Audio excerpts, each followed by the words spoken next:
देखिए न्यूज 18 की नजर बनी हुई है चुनावी कवरेज आप लोग लगातार देख रहे हैं और बड़ी खबर पर हमारी नजर है। एक बड़ी खबर छपरा से आ रही है जहां पर मतदान केंद्र पर दो पक्ष में मारपीट की खबर सामने आ रही है, पथराव जैसी भी खबरें सामने आई है।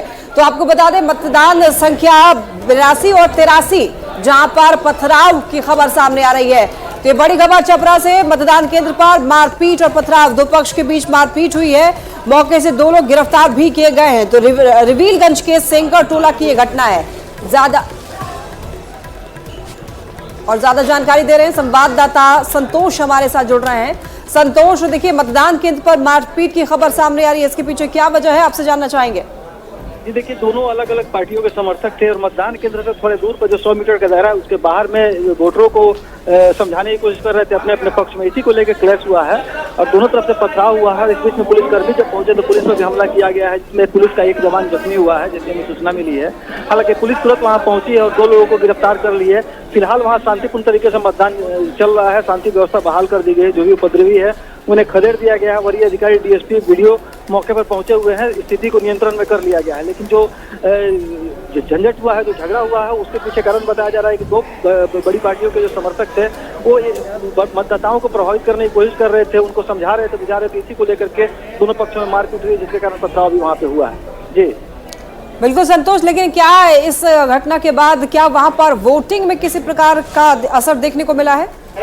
जैसे मैंने बताया कि मतदान केंद्र से थोड़ी दूर पर ये झंझट हुआ था, मैंने 100 मीटर की दूरी पर, जैसा कि आधिकारिक बयान दिया है वीडियो का कि मतदान केंद्र को किसी तरह का डिस्टर्ब मतदान केंद्र के बाहर हुआ। हालांकि पुलिस ने त्वरित कार्रवाई करते हुए स्थिति को नियंत्रित कर लिया गया है और दो जो हंगामा कर रहे थे, जो उपद्रव किए थे, पथराव किए, उसमें दो लोगों को गिरफ्तार कर फिलहाल थाने लाया गया है और मौके पर डीएसपी समेत तमाम अधिकारी जो है मौजूद है, वहाँ के स्थानीय जो पुलिसकर्मी है, और स्थिति अब पूरी तरह से नियंत्रण में बताई जा रही है। चुनाव जो है शांतिपूर्ण स्मूथ तरीके से चल रहा है।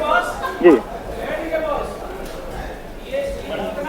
ठीक है संतोष, आप नजर बनाए रखिए। फिलहाल आपका बहुत शुक्रिया तमाम जानकारियों के लिए। तो आपको लगातार चुनावी कवरेज आप देख रहे हैं और चुनाव से जुड़ी हुई हर खबर आप तक पहुंचा रहे हैं। लेकिन देखिए इस बीच हजारीबाग से भी एक खबर सामने आ रही है जहां पर बूथ पर कुछ लोग, आपको बता दें कि वोट करने के लिए वहां पर लोग अभी तक नहीं पहुंचे हैं।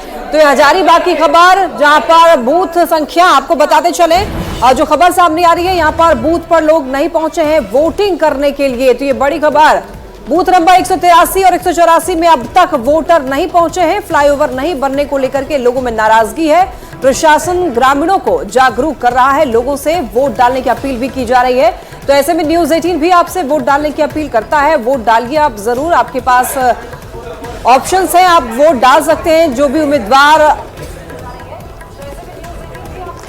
तो देखिए हजारीबाग की बड़ी खबर हमारी सहयोगी जानकारी दे रही थी कि कैसे जो वोटर्स हैं वो वोट डालने के लिए नहीं पहुंच रहे और उनकी नाराजगी इस बात को लेकर कि आवाजाही को लेकर जो सुगमता की बात की जाती है, जिन सड़कों की बात की जाती है, फ्लाईओवर की बात की जाती है, व्यवस्थाओं की बात की जाती है, वो व्यवस्था नजर नहीं आ रही और लोग इस वजह से अपने मताधिकार का इस्तेमाल नहीं कर रहे हैं। लेकिन जो प्रशासन है उसकी तरफ से लोगों से ये अपील की जा रही है, उन्हें मनाने की कोशिश की जा रही है कि आपकी समस्या वाजिब है और इस समस्या का निदान आखिर तो कैसे निकलेगा, उसके लिए अब आपको जानना जरूरी हो जाता है कि भाई आप अपने मताधिकार का इस्तेमाल जो है वो जरूर करें। और देखिए अब इस वक्त इस बड़े से स्क्रीन पर आपके सामने 11 बजे तक के मतदान प्रतिशत सामने आ चुके हैं। झारखंड में 26.18% लोगों ने वोट कर लिया है। एक बेहतर तस्वीर आंकड़ों के जरिए आप देख पा रहे होंगे, जहां पर झारखंड से जो ट्राइबल वोटर्स है उनका उत्साह आप दिख रहा होगा कि कैसे वो दूर दराज के इलाके, जहां पर सुविधाओं की बात करें तो शायद सुविधाएं कुछ कम जरूर होंगी, लेकिन उत्साह कहीं से भी कम नजर नहीं आता है वोटर्स का। और इसीलिए झारखंड में ये बेहतर आंकड़े जो है वो सामने आ रहे हैं। अब एक एक करके जरा लोकसभा सीटों की बात कर लेते हैं। चतरा लोकसभा सीट की बात करें तो 26% लोगों ने, 26% मतदान यहां पर लोगों ने अभी तक वोट करके ये तय कर लिया कि लोकतंत्र कैसे मजबूत होगा। लेकिन क्या आपने वोट किया है, ये सुनिश्चित होना बहुत जरूरी है। एक एक वोट की कीमत होती है और इसीलिए झारखंड में 3 लोकसभा सीटों की हम बात करते हैं तो उसमें से चतरा के बाद अब कोडरमा में क्या स्थिति है। 26.95% लोगों ने वोट डाला है।